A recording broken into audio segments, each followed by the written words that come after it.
8000 mAh battery. শুনতে অবাক লাগলেও এটাই সত্যি। মাত্র 22,000 টাকার আশেপাশে যদি আপনি এমন একটা ফোন পান যেখানে রয়েছে 8000 mAh বিশাল ব্যাটারি, 45 ওয়াটের fast charging, 120 Hz display, 50 megapixel camera, IP64 protection, ArmorShell durability, তাহলে ফোনটা নিয়ে আগ্রহ তৈরি হওয়াটাই স্বাভাবিক। কিন্তু এই ফোনে এত ব্যাটারি দেওয়ার পর রিয়েলমি কোথায় কোথায় কম্প্রোমাইজ করছে? কারণ একটা ফোন বড় ব্যাটারি থাকলে সেটা ভালো ফোন হয়ে যায় না। ডিসপ্লে কেমন, পারফরমেন্স কেমন, ক্যামেরা কেমন, ক্যামেরা সত্যি কতটুকু ভালো, আর 22,000 টাকা দিয়ে এই ফোনটা কেনা কি সত্যি বুদ্ধিমানের কাজ? আজকের ভিডিওতে আমরা রিয়েলমি C100X নিয়ে কথাবার্তা বলবো। এই ফোনের ভালো মন্দ সবকিছু খুব সহজ ভাষায় বলার চেষ্টা করব।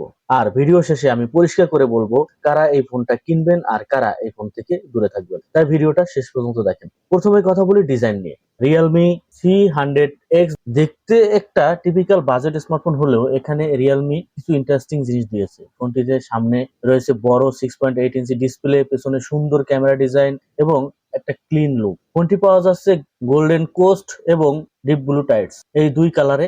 ওজন প্রায় 219 গ্রামের কাছাকাছি, অর্থাৎ একবারে লাইট ওয়েট ফোন নয়। তবে এর পেছনে বড় কারণও আছে। 8000 mAh বিশাল বড় ব্যাটারি, এত বড় ব্যাটারি থাকার কারণে কিছুটা এক্সট্রা ওয়েট হওয়া স্বাভাবিক। ইন্টারেস্টিং বিষয় হলো arm sell protection.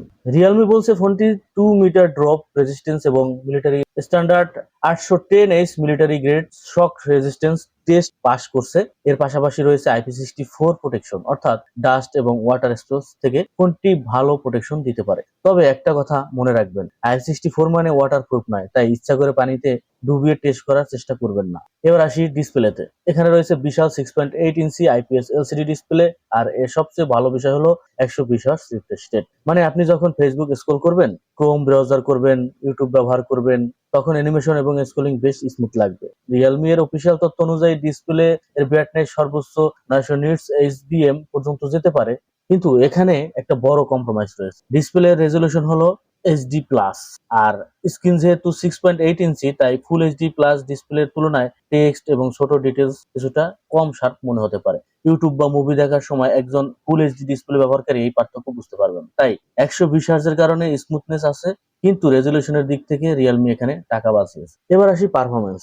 Realme C100X এর রয়েছে ইউনি এসওসি T7250 প্রসেসর এবং মালি G57 জিপিইউ। এটা একটা বাজেট লেভেলের চিপসেট, তাই আমি শুরুতেই পরিষ্কার করে বলবো এই ফোন গেমিং বেসড নয়। Facebook, Messenger, YouTube, Chrome, WhatsApp, TikTok এ ধরনের সাধারণ কাজের জন্য ফোনটি ব্যবহারযোগ্য। কিন্তু একসাথে অনেক হেভি অ্যাপ চালালে 4 GB র্যাম এর কারণে কিছুটা লিমিটেশন অনুভব হবে।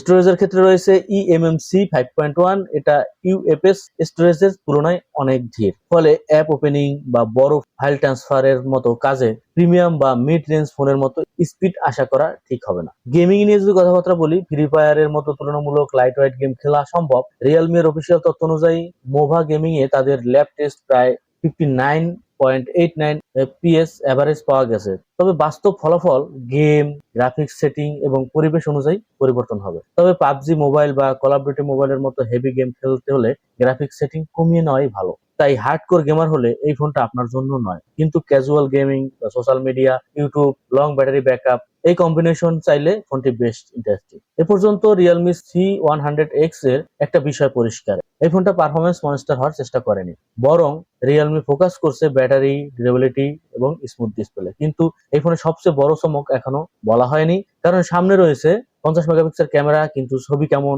8000 mAh ব্যাটারি বাস্তবে কতক্ষণ চলবে, 45 ওয়াটের চার্জিং এ এত বড় ব্যাটারি কত দ্রুত চার্জ হয়, এই সবকিছুই গুরুত্বপূর্ণ। তাই 22,000 টাকা দিয়ে রিয়েলমি C100X কেনা উচিত, নাকি এই দামে আরো ভালো ফোন পাওয়া যায়, সবকিছু উত্তর থাকবে সামনে। চলেন সামনের দিকে আগে। এবার আসি রিয়েলমি C100X এর ক্যামেরায়। পেছনে রয়েছে 50 মেগাপিক্সেল মেইন ক্যামেরা, এখানে কোনো আল্ট্রা ওয়াইড বা টেলিফটো ক্যামেরা নেই, অর্থাৎ রিয়েলমি মূল ক্যামেরার উপর পুরোপুরি ফোকাস করছে। দিনের আলোতে ছবি তুললে 50 মেগাপিক্সেল সেন্সরের কারণে ভালো আলোতে যথেষ্ট ডিটেল পাওয়া যাবে। সোশ্যাল মিডিয়া, ফেসবুক কিংবা হোয়াটসঅ্যাপ এর জন্য ছবি তুলতে সমস্যা হওয়ার তেমন কথা না, মোটামুটি তোলা যাবে। রিয়েলমি এর ক্যামেরা অ্যাপে রয়েছে portrait, night pro, panorama, slow motion, time lapse এবং ডুয়েল ভিডিও এর মতো বেশ কিছু মোড। তবে একটা বিষয় মনে রাখবেন, 50 মেগাপিক্সেল মানেই ফ্ল্যাগশিপ লেভেলের ক্যামেরা নয়। বিশেষ করে লো লাইট ফটোগ্রাফিতে নয়েজ ডিটেলস ঘাটতি দেখা যাবে, তাই দিনের আলোতে ক্যামেরা ভালো করা গেলেও রাতে খুব বেশি এক্সপেকটেশন রাখাটা ঠিক হবে না। সামনে রয়েছে 5 মেগাপিক্সেল সেলফি ক্যামেরা। এটা শুনে অনেক হয়তো বলবেন 2026 সালে এসে 5 মেগাপিক্সেল সেলফি। হ্যাঁ, এটা এই ফোনের একটা বড় উইক পয়েন্ট। সাধারণ ভিডিও কল, ফেস আনলক কিংবা মাঝে মাঝে সেলফি এর জন্য ব্যবহার করা যাবে, কিন্তু আপনি যদি সেলফি লাভার হন কিংবা নিয়মিত ব্লগ করেন তাহলে এই ক্যামেরা আপনার কাছে খুব একটা স্যাটিসফাই হবে না এবং হওয়ার কথাও না। কারণ 5 মেগাপিক্সেল দিয়ে আপনি কি ব্লগিং করবেন, কি রিলস তৈরি করবেন? তো এই জায়গায় আসলে হতাশের বিষয়। রেয়ারের দিকে সর্বোচ্চ 1080p 30fps পর্যন্ত ভিডিও রেকর্ডিং করা যায়, অর্থাৎ ইউটিউব শর্টস, ফেসবুক রিলস কিংবা সাধারণ পার্সোনাল ভিডিওর জন্য যথেষ্ট। কিন্তু 4K ভিডিও রেকর্ডিং এখানে নেই, তাই কন্টেন্ট ক্রিয়েটর হলেও এই বিষয়টা অবশ্যই মাথায় রাখতে হবে। এবার আসি ফোনটির সবচেয়ে বড় আকর্ষণে, 8000 mAh বিশাল বড় ব্যাটারি। হ্যাঁ, 8000 mAh ব্যাটারি বর্তমানে এই দামের ফোনগুলোর মধ্যে এত বড় ব্যাটারি সত্যি আকর্ষণীয়। আপনার ব্যবহার যদি হয় Facebook, YouTube, Messenger, browsing, calling, কিছুটা গেমিং, তাহলে খুব ভালো ব্যাটারি ব্যাকআপ পাওয়ার সম্ভাবনা আছে। আর লাইট ইউজার হলে একবার চার্জে আপনি অনায়াসে 2 দিন প্লাস ব্যবহার করা যায়। তবে ব্যাটারি ব্যাকআপের সঠিক সময় সবার ক্ষেত্রে এক হবে না। আপনার brightness, mobile data, network signal, gaming, app using এর উপর ব্যাকআপ অনেকটাই নির্ভর করবে। তাই বুঝতেই পারতেছেন আপনার ব্যাকআপ আপনার ইউজের উপরেই নির্ভর করবে। এত বড় ব্যাটারি থাকলে একটা সমস্যা হতে পারতো, চার্জ হতে অনেক সময় লাগা। কিন্তু রিয়েলমি এখানে দিয়েছে 45 ওয়াটের ফাস্ট চার্জিং। এটা 18 ওয়াট বা 25 ওয়াট চার্জিং এর তুলনায় অনেক অনেক ভালো। তাই 8000 mAh ব্যাটারি হওয়ার পরও চার্জিং নিয়ে খুব বেশি হতাশা হতে হবে না। আর আমার কাছে এই ফোনের সবচেয়ে ভালো কম্বিনেশন হলো এইটাই, যে 8000 mAh ব্যাটারি সাথে পাচ্ছেন 45 ওয়াটের চার্জ, অর্থাৎ ব্যাটারি বড় আবার চার্জিংও যথেষ্ট দ্রুত। এখানে একটু ভালো করছে। এবার অডিওর কথাবার্তা বলি। ফোনে রয়েছে লাউড স্পিকার, ইউটিউব, ফেসবুক কিংবা সাধারণ ভিডিও দেখার জন্য ব্যবহার করা যাবে। আর এখানে রয়েছে 3.5mm হেডফোন জ্যাক। এটা কিন্তু এখনকার ফোনে অনেকটা বড় সুবিধা। আপনার পুরনো ওয়্যার হেডফোন থাকলেও সরাসরি ব্যবহার করতে পারবেন, এদিকে আপনার একটু টাকা বেঁচে গেল। কানেক্টিভিটির ক্ষেত্রে রয়েছে 4G, wifi 5, Bluetooth 5.2, GPS, dual SIM, তবে এখানে 5G নাই। তাই আপনি যদি এখন এই 5G ফোন কিনতে চান তাহলে অন্য অপশন দেখাই উচিত। সিকিউরিটি এর জন্য রয়েছে side mounted fingerprint sensor, face আনলকও আছে। দৈনন্দিন ব্যবহার এগুলো বেশ সুবিধাজনক। সফটওয়্যারের ক্ষেত্রে রয়েছে অ্যান্ড্রয়েড 16। রিয়েলমি এর ইউআই এক্সপিরিয়েন্স সাধারণ, সহজ এবং ব্যবহার বান্ধব। তবে ফোনে 4GB র্যাম এবং eMMC স্টোরেজের কারণে দীর্ঘমেয়াদে সফটওয়্যার এক্সপিরিয়েন্স কতটা স্মুথ থাকবে সেটা সময়ের সাথে বোঝা যাবে। এবার চলেন ফোনটার সারাংশে আসি, কোন জায়গায় ভালো করছে এবং কোন জায়গায় আমাদেরকে হতাশ করছে। দেখি ভালো দিকগুলো। 8000 mAh বিশাল ব্যাটারি, 45 ওয়াটের চার্জিং, 6.8 ইঞ্চি বড় display, 120 hertz refresh rate, 50 megapixel main camera, IP64, armour cell protection, 3.5mm headphone Jack.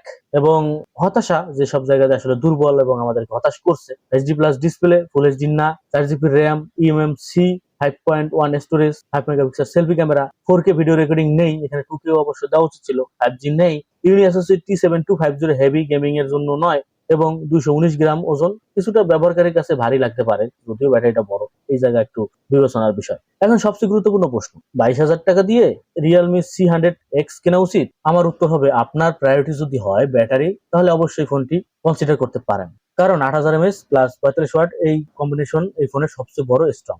আর এর সাথে পাচ্ছেন বড় 6.8 inch display, 120 hertz refresh rate, 50 megapixel main camera এবং IP64 প্রোটেকশন। কিন্তু যদি আপনার প্রায়োরিটি হয় heavy gaming, sharp full HD plus display, fast UFS storage, ভালো সেলফি ক্যামেরা, 5G কানেক্টিভিটি, তাহলে এই ফোন আপনার জন্য সেরা চয়েস নয়। বিশেষ করে 22,000 টাকা দেওয়ার আগে একই বাজেটে অন্য ফোনগুলো পারফরমেন্স এবং ডিসপ্লে অবশ্যই আপনার দেখা উচিত। মার্কেটে হাঁটেন, দেখেন, ঘুরেন, তাহলে আপনি বুঝতে পারবেন। আমার মতে রিয়েলমি C100X হলো ব্যাটারি কেন্দ্রিক বাজেট ফোন। এটা পারফরমেন্স মনস্টার নয়, ক্যামেরা ফোনও নয়, বরং এমন একজন ইউজারের জন্য যিনি চান একবার সার্চ করে অনেকক্ষণ ফোন চালাতে। তো বন্ধুরা, এই ছিল রিয়েলমি C100X এর সম্পূর্ণ অনেস্ট রিভিউ। ভিডিওটা যদি ভালো লেগে থাকে তাহলে একটা লাইক করে দিন। আর এমন সহজ ভাষায় স্মার্ট রিভিউ পেতে ভেতর রিভিউ চ্যানেলটি সাবস্ক্রাইব করে পাশে থাকা বেল আইকনটি অন করে রাখুন। আর ফেসবুকে থাকলে ফলো করে পাশে থাকুন। আর কমেন্ট করে আপনার মূল্যবান মতামত অবশ্যই জানাবেন। 22,000-এ আপনি রিয়েলমি C100X কিনবেন নাকি অন্য ফোন নেবেন? আমি আবারও দেখা করব নতুন একটি স্মার্টফোন রিভিউ নিয়ে। সে পর্যন্ত সবাই ভালো থাকেন, সুস্থ থাকেন। আল্লাহ হাফেজ।